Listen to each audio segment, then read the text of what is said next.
Childbirth. We seem to be going backwards. Damning new findings have revealed the number of newborn babies and mothers dying during pregnancy is going up for the first time in a decade. It's strange, isn't it? Because we like to think we're getting better at this sort of thing. Nope. And it comes amid a report out today exposing an alarming decline in patient safety across the NHS, with maternity care one of the worst. Now, researchers at Imperial College London found a 52% rise in the number of women dying during or shortly after pregnancy in recent years, while rates of babies dying before they're a month old increased 15%.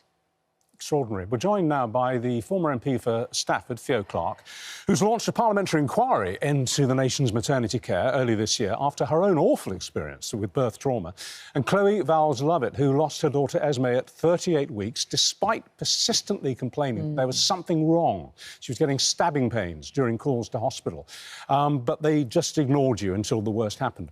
Let's start with you. I mean, these stories that you've both got to tell are so traumatic, and yet they're so damn typical. What happened to you? So I had a very long labour of nearly 40 hours being induced, ended up in emergency surgery after a postpartum haemorrhage post-delivery, and was actually awake on the operating table for nearly 2 hours. And to be honest, Richard, I really thought I was going to die. It was the most terrifying experience of my life. No anaesthetic?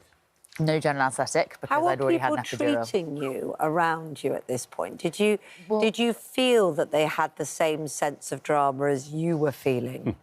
So I think for medical professionals, they're used to this as their day-to-day job. But for you as a new mum having my first baby, it was really the first time I'd ever been in an emergency surgery in hospital. Yeah. And what really shocked me afterwards was the lack of aftercare.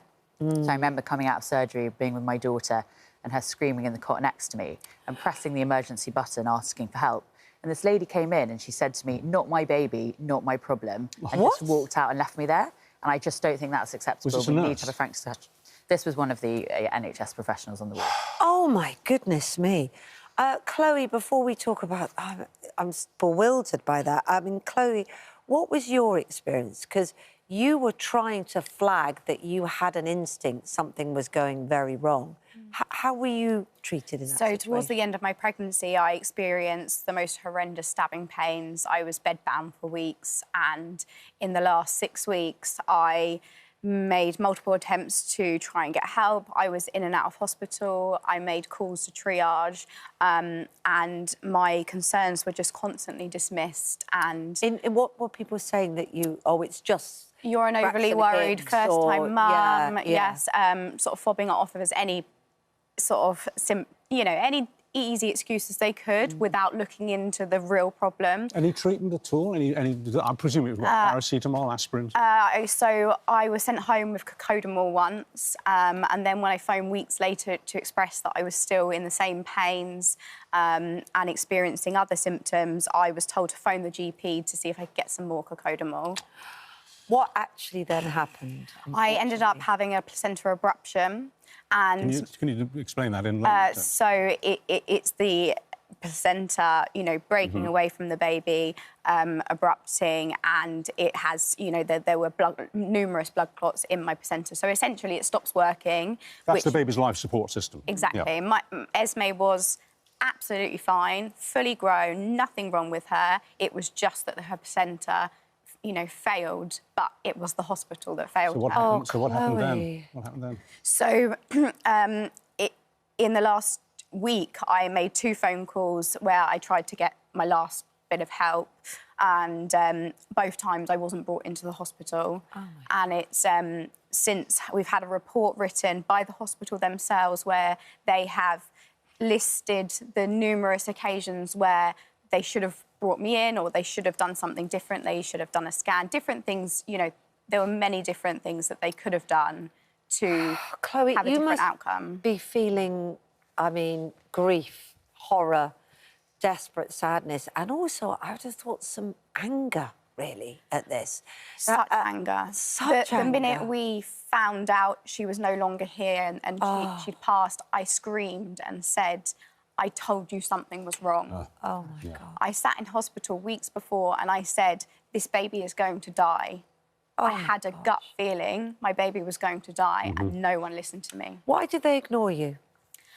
I just believe that they think, as they said, I was an overly worried first-time mum. They didn't think that my symptoms were real. They just thought I was overreacting, I think. And there wasn't... I almost don't think there was a desire to believe me. Theo, this seems to be something which almost transcends what we're talking about here. You hear, for example, with sepsis, that patients aren't listened to. The patient says, I'm feeling awful, I'm feeling really bad. Well, have a paracetamol. They're dying of sepsis.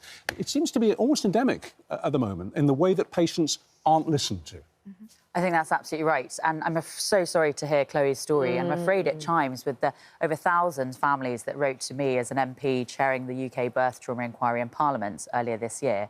And I read incredibly harrowing testimonies of other families who sadly lost their babies, in many instances where the hospitals had covered it up, or there are examples of medical negligence. And I actually called our report Listen to Mums, because I think people like Chloe know what they need, and actually it's about implementing it. Why is it getting worse? So I think, firstly, we need to be prioritising funding. So we need to obviously have more staff on the wards. I could see myself as a mum, it was incredibly understaffed that night. We need to have more midwives. But also I think it's about policy. So today's report is very shocking, but I'm afraid it's very similar to the report that I published in May, the CQC stats out a few months ago. And now it's about the government taking action. So I called for a national maternity improvement strategy. Right. I was very surprised to see that there was not a standardised level of care in maternity and hospitals across the UK. And unfortunately, there's a real postcode lottery. So depending on where you live currently in this country, you will actually receive a different level of care on maternity. And I'm currently doing a podcast called Breaking the Taboo, launching in January. And we're still hearing from mothers. And I'm no longer chairing the inquiry, but almost on a daily basis, I am still receiving submissions from mothers sharing me their stories. I don't want to make this a male-female thing, because, as you rightly say, patients feel that they're not listened to in lots of situations. Is there a bit of misogyny here? And also, on top of that, a little bit, especially from, as you... health professionals that might see a lot of births, see a lot of worried mums, the inability to sort of trust first and then take action first and then decide actually they didn't need to later, Exactly. you know? I think that's absolutely right. I think, first of all, we heard a lot of examples in the inquiry of mothers not being listened to. So, sadly, I'm afraid Chloe's story was not unique. I heard lots of similar stories where mothers were ringing up and saying, something's wrong with my baby, either phone wasn't being answered on the ward or notes weren't being handed over between shifts to know that the same mother had called the hospital repeatedly to say something was wrong with their baby. So I think this is about making sure that we invest the resources, but also having the right policies in place. Going back to your experience, there you are, going through 2 hours of hell, basically. Yeah. Were you able to speak? So I was obviously conscious the entire time I was on the operating table. And I think I'm so traumatised still, to be honest, now, from the birth. I mean, it was very clear to me when I gave that speech in the House of Commons, I very personally talked about my experience. Yes. That was very powerful, because you don't see that, people sharing that emotion. Sorry, I interrupted you, but I can remember it. You cried, didn't you? I did, which obviously as a politician is extremely rare to burst into tears in Parliament. You know what, Theo, it's OK. Yeah. But I think it illustrates the point, right, that I thought I was OK, but really I'm not. And still even talking about it now, my daughter's over 2 years old, it still feels incredibly traumatising. And as you said, you know, when you're a first-time mother, we don't know what to expect. And when we think something's wrong and we ask for help, we expect to be listened to. And I think we do need to have a frank discussion about the risks in childbirth, and we need to trust women to decide for themselves. So we talk to them a lot about C-sections, but we don't tell them about the other things that can go wrong. I had a birth injury. I didn't know anything about that before I suffered my own due to a vaginal delivery. And I think we need to trust the public and to tell them what's going on. You say, Chloe, that subsequently they basically said, yes, she was right.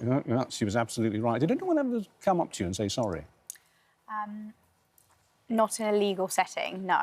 We had an apology from a consultant prior to taking legal action. OK. At the moment, we're yet to have a genuine apology from the hospital, apart from when I've done media and they have issued an apology in the media. Well, look, we've got some statements here for relevant people to share. A Department of Health and Social Care spokesman said, patient safety is paramount. Everyone deserves a safe, high-quality care. We'll never turn a blind eye to failure, and we'll work to root out poor performance and restore public confidence in the health service. And also a spokesperson for NHS England has said that NHS staff are working exceptionally hard to deliver safe patient care. We're focused on ensuring every part of the health service is working together to manage demand and prioritise patients with the most urgent needs. We know there is still much more to do to ensure everyone receives high-quality, personalised care across the NHS. I mean, you quoted, Theo, an instance where the person said, "Not my baby, not my problem."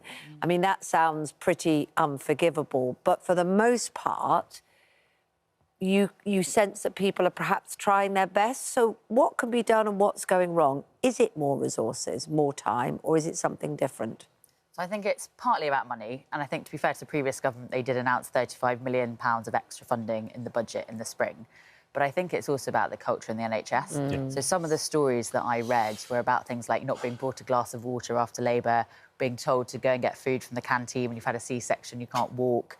I mean, these are things that don't require additional funding, right? They're about language, they're about listening. And exactly. Human charity. Exactly. All right, both of you, thank you so much for coming in and being brave enough to go through that. I mean, dear God, what extraordinary accounts. Indeed, and I'm sure, unfortunately, you're still going to get flooded with more cases, so well, look, keep the conversation going. If you've been through something like this, anything similar, then you can find advice and support at itv.com/helplines.